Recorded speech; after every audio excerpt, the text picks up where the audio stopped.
Hi guys, this is Dr. Virjana. Hope you guys are doing amazing. Like always, it's such an honor to connect with you. Today I want to talk about what to do when you basically cannot come to an agreement with your partner. What to do when you cannot come to an agreement with your partner. So it's basically about couples butting heads on decision making. Couples butting heads on decision making. Right? So, number one, remind yourself that your partner isn't the same person, and that's okay. Your partner isn't the same person as you, and that's okay. Many times when we're in relationships, we for some reason subconsciously feel that our partner should think like us. They should agree with us right away.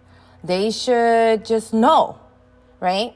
And we get into this pattern of, why aren't you like this? And it starts impeding your relationship because you start thinking that, you start catastrophizing because you think, if my partner doesn't think like me, if the person doesn't, agree to everything, to be the way I want it to be, then you start thinking that something's really wrong with your relationship. And no, there's nothing really wrong with your relationship, right? You just have to remind yourself that, my partner isn't the same person as me, and that's okay, right? That's okay.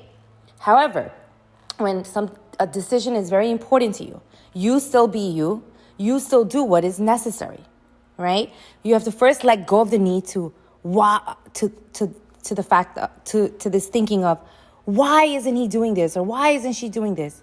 Who didn't do what? Who is doing what, and who isn't doing what?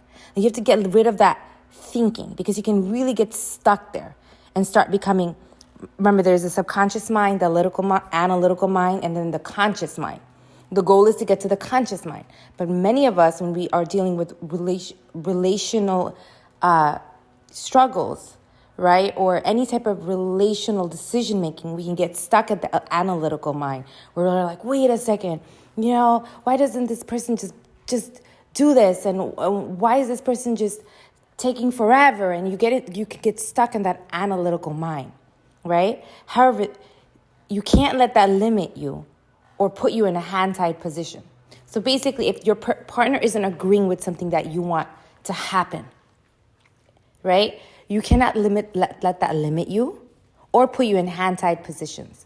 It's only hand-tied because you think it is.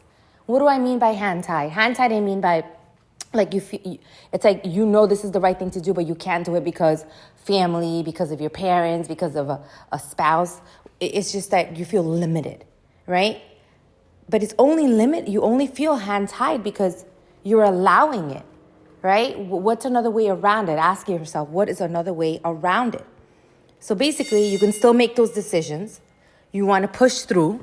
You want to communicate clearly why this decision is important to you. And you want to explain your why very, very extremely in extreme detail. Emphasize your why, right? You can say, we don't have to fully agree. We can agree to disagree, but this will make me sleep better at night. If we do this will make me sleep better at night. And then maybe your spouse can start feeling that, or partner can start feeling that compassion and really understand why this decision is important to you, right? And vice versa. It's really, couples really can't get stuck on it's this way or that way, right? It doesn't have to be this way or that way when you're making decisions. It can be, wait a second, this is really important for me. I need you to really hear me out here, right? And then this is where you emphasize your why. And then move forward from there. It's about really, really successful people communicate clearly. Give examples. They rephrase things, right? They make sure, they ask, do you understand what I'm saying? Do you understand where I'm coming from? Right? So it's not just, getting stuck on the analytical mind. It's not about this, it has to be this way or that way. It's not about, I feel so hand-tied right now. I feel like someone's limiting me, and you get into this thinking, and it becomes this huge war between a couple when it doesn't have to be, right? It's about doing what's best for the whole family and making those decisions. So again, Couples butting heads on decision making. Remind yourself that your partner isn't the same person, and that's okay, right? You still be you. You still communicate why this decision is important for you or important to the family, right? Let go of getting getting stuck in the analytical mind of why isn't he doing this? Why isn't she doing this? You know, why does this person take forever to make da da da da da? You can go on and just lose sleep over this, right? But remind yourself that, hey, wait a second.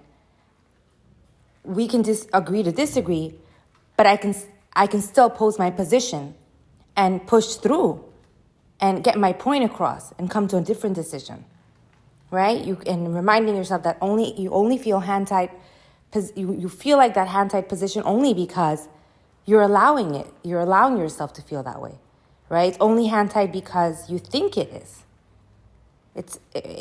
Where there's a will, there's a way. And the goal is to push through if this is something important to you as being a partner in a relationship. And lastly, emphasize your why. Emphasize your why. For instance, we don't have to agree. We can agree to disagree, but this will make me sleep better at night. Can we just do this because I think this is the right thing to do? And there's more compassion versus feeling like you're enemies, you're like adversaries. Like you want to feel like a team. And the way to feel like a team, even though there's different point of views, is to express yourself clearly and emphasize your why. All right, guys, take care of yourself. You rock. I hope this helps.